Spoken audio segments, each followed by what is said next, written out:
Siapa yang harus bertanggung jawab atas kerusakan lingkungan di Sumatera yang memperparah dampak bencana? Dan seberapa serius pengusutannya? Kita bahas bersama Ketua Umum Yayasan Lembaga Bantuan Hukum Indonesia, Muhammad Isnur. Selamat malam, Mas Isnur. Apa kabar? Selamat malam Mbak Valen dan pemirsa Kompas TV. Baik, alhamdulillah. Oke, Mas Isnur, ini Menteri Kehutanan bersama Polri berkolaborasi untuk membentuk Satgas Investigasi mencari tahu dari mana kok bisa ini kayu gelondongan muncul di tengah bencana di Sumatera. Tanggapan Anda terkait langkah ini? Ya pertama, YLBHI sangat menyesalkan ini sangat terlambat ya. YLBHI, Walhi dan banyak masyarakat sipil sudah teriak sejak 10 tahun lalu Mbak. Tiap tahun pun kami teriak tentang situasi yang memperburuk ya. Hutan dibuka, dikasih izin, dikasih tambang, dikasih sawit. Itu semua orang sudah teriak, pun media sudah membuka ini semua gitu. Justru yang pertama harus tanggung jawab adalah pemerintah itu sendiri. Menteri, dirjen-dirjen yang memberikan izin penambangan, izin pembukaan hutan ya. Kemudian izin-izin lainnya pemanfaatan hutan alam ini harus dipertanggungjawab gitu. Jadi pertama tentu perusahaan-perusahaannya harus dikejar ya. Pertanggungjawabannya bukan hanya pidana tapi juga perdata Mbak. Cabut izinnya dan denda semaksimal mungkin untuk pemulihan alam gitu. Tapi juga para pejabatnya juga sama dong. 3 menteri itu harus bertanggung jawab. Menteri Lingkungan Hidup, ya Menteri ESDM dan Menteri Kehutanan. Ini kan kejadian gara-gara mereka tidak melakukan pengawasan ketat. Mereka mendiamkan, mereka menyetujui diam-diam gitu. Nah, apa sanksi buat para pejabat ini yang selama ini dalam temuan-temuan KPK Mbak, bahkan di dulu GNPSDA itu erat kaitannya pemberian izin dengan tindak pidana korupsi gitu. Jadi harusnya ini sinergi para pejabat yang memberikan izin dulu diperiksa apakah ada unsur korupsinya, unsur apa namanya suap dan lain-lainnya. Ya, Jadi Prabowo juga mengevaluasi para menteri-menteri ini. ya, oke. Saya sepakat dengan Anda, tapi sebelum ke ranah pidana, saya mau tanya juga kepada Anda. Ini Menteri Kehutanan akan mencabut izin 20 perusahaan yang seolah terlibat dalam perusahaan hutan istilahnya. Tapi ada diksi bahwa akan menunggu restu Prabowo Subianto. Anda menanggapi ini bagaimana? Ya gini, izin itu kan di menteri Mbak. Ini sangat terlambat gitu. Artinya apa? Artinya penegakan hukum bergantung keputusan politik. Harusnya penegakan hukum tidak bergantung keputusan politik. Karena yang ngasih izin menteri harusnya menteri yang juga cabut gitu loh. Kenapa harus nunggu presiden gitu. Jadi seolah-olah semuanya di tangan presiden. Kalau itu sangat lambat. Sangat-sangat terlambat. Seperti juga penanganan bencana.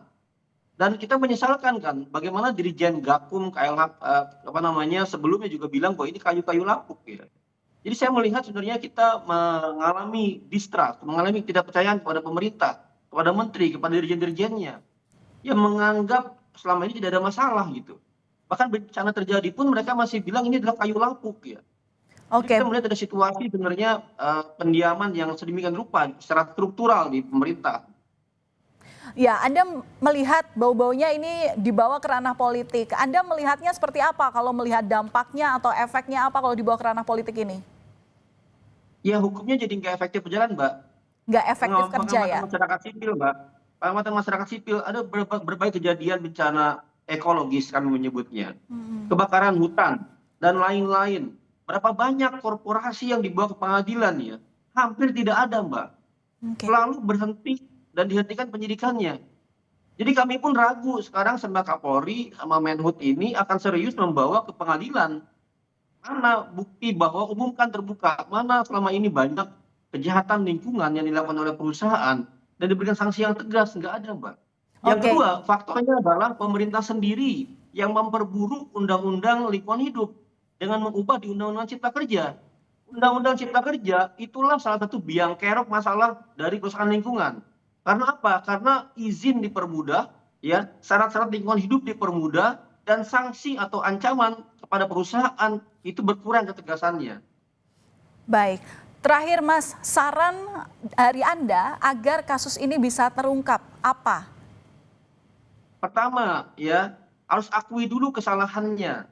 Prabowo harus evaluasi menteri dan seluruh pejabat yang selama ini terlibat dalam pendiaman, dalam persetujuan, ya, dalam segala tindak pidana korupsi pemberian izin lingkungan.